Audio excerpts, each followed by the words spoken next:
तो जो गुफ्तगू अभी मैंने इसका थोड़ा सा खुलासा बयान किया, ये मुकम्मल तौर पर सही थी। इसमें अगर आप कुछ ऐड करना चाहें, जो कुछ कल इजलास में मोनिस अलवी साहब के साथ आप लोगों की गुफ्तगू रही, वो क्या रही, तलखी क्यों हुई, ये मामला इतनी ख़राबी की तरफ क्यों चला गया कि उनको इजलास से आप लोगों को निकालना पड़ा? देखिए, पहली बात तो मैं सारी चीज़ों से हट के एक बात कहूँ कि उनका तर्ज अमल ऐसा था जिससे अरकान बहुत ही, उन्होंने कई मरतबा उनको कोशिश की कि उनकी तस्हीह करें, कोशिश की ईमानदारी के साथ। मैं नहीं चाहता था कि मामला इस नहज पे बढ़े, लेकिन हुआ ये कि इस नहज पे चला गया। एक रुकन कौमी असम्बली से उनकी इतनी तल्ख कलामी हुई कि रुकन ने कहा कि मैं इस इजलास में नहीं बैठूंगा अगर ये शख्स बैठा था। मैंने तो पूरी कोशिश की थी कि उसको मामले को सेटल करके असल में इश्यूज की तरफ जाना है। सबसे इम्पोर्टेंट इशू जो आज है वो है टैरिफ का इशू। पाकिस्तान भर में सबसे ज्यादा महंगी बिजली कराची वालों को दी जाएगी, और इन्होंने, मैं नेपरा को भी पूरी तरीके से मौरिद इल्जाम समझता हूँ। उन्होंने जिस अंदाज के अंदर उनको उनके टैरिफ के अंदर अमेंडमेंट्स किए हैं, उनको फैसिलिटेट किया है, दैट इज, देखिए मैं समझता हूँ हुआ क्या है। असल बात यह है कि पैमरा के अरकान के इलेक्ट्रिक के साबिक मुलाजिम है कुछ लोग, और वो आके नेपरा के अंदर बैठ गए हैं। अच्छा, उसके नताइज हम भुगत रहे हैं।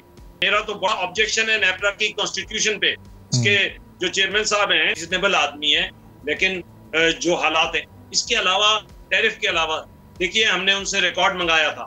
जो अभी ये सारी चीजें अभी मीडिया में आई नहीं, वो मैं मीडिया को भी दूंगा।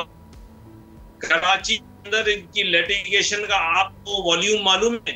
इन्होंने कल मुझे दिया है 3219 केसेस इन्होंने कहे हैं, जबकि उससे भी कहीं ज्यादा केसेस हैं। उनकी तो हजारों पिटिशंस उनके खिलाफ मोहतसिब के पास पड़ी हुई है। इवन मोहतसिब में भी उन्होंने ऐसे मामलात किए हैं कि हर जगह उनके मामलात पे उंगली उठाना आसान है। भाई लॉस हो रहा है, हम तुम्हारा ऑडिट करवाएंगे, फिक्र नहीं करो तुम, इंशाअल्लाह अज़ीज़। हमारे पास सारे, हमने इस पे होमवर्क किया हुआ है। हमारा होमवर्क अल्हम्दुलिल्लाह मुकम्मिल है, और हम इस सारे मामलात के ऊपर अपनी कार्रवाई करेंगे।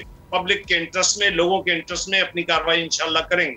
सही जी। तो हफीज़ुद्दीन साहब, ये जो इनकी नाअहली है, बदइंतज़ामी है, नाकामी है, ये तो बिल्कुल अब फैक्चुअल है। ये तो लोगों के सामने है, प्रूफ भी हो चुकी है। चाहे वो कारकर्दगी हो, चाहे वो ऑपरेशंस एंड मेंटेनेंस में इनकी ज़्यादा कॉस्ट हो, जो कि ये बताते नहीं है नेपरा के सामने, चाहे वो इनकी जो रिकवरीज़ हैं उसके भी टारगेट नहीं है मीट कर पा रहे हैं। तो ये जब सारी चीज़ें सामने हैं तो इनको कंट्रोल क्यों नहीं किया जा सका? इससे पहले भी हम देखते हैं कि ये हमेशा से अपनी मनमानी करते रहे हैं। जब दिल चाहता है ये दरख्वास्त देते हैं नेपरा को, नेपरा भी उसको मंजूर कर लेती है। ये 10 रुपये बढ़ाने को बोलते हैं, वो 4-5 रुपये बढ़ा देते हैं। ज़ाहिर टारगेट तो वही होता है, उतनी ही उसमें इजाफा करना होता है एक्चुअली।